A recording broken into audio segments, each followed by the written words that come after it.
बाळांनो, आजचा आपण भाषिक खेळ जो खेळणार आहोत त्याचं नाव आहे टिंबकरावांची कमाल।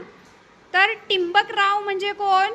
तर अनुस्वर जो आपण शब्दांवरती देतो तो अनुस्वर, त्यालाच आपण म्हटले टिंबकराव।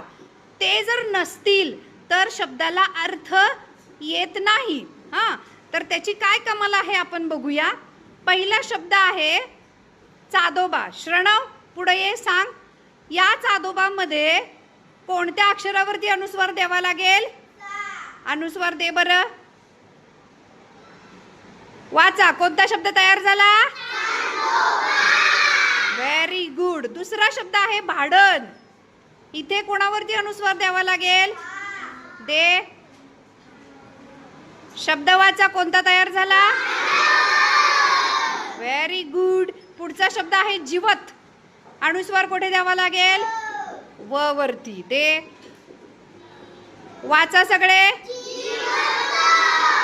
जिवंत, छान। पुढे आहे भेडी। अनुस्वार कुठे द्यावा लागेल? भे, दे अनुस्वार। काय तयार झाला रे शब्द? भेंडी। पुढे आहे तांदूळ। असा शब्द नसतो, मग अनुस्वार कुठे द्यावा लागेल? ता, दे बरं।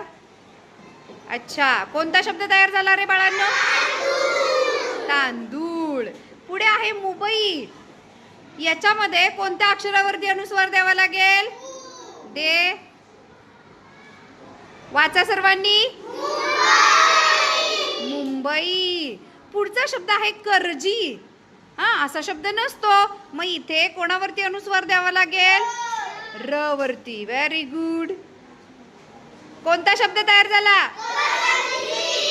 करंजी। शेवटी आहे डोगर। याच्यावरती कोणत्या अक्षरावरती अनुस्वार द्यावा लागेल? डो वरती।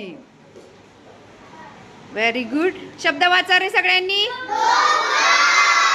डोंगर, छान। पुढे आहे तोड।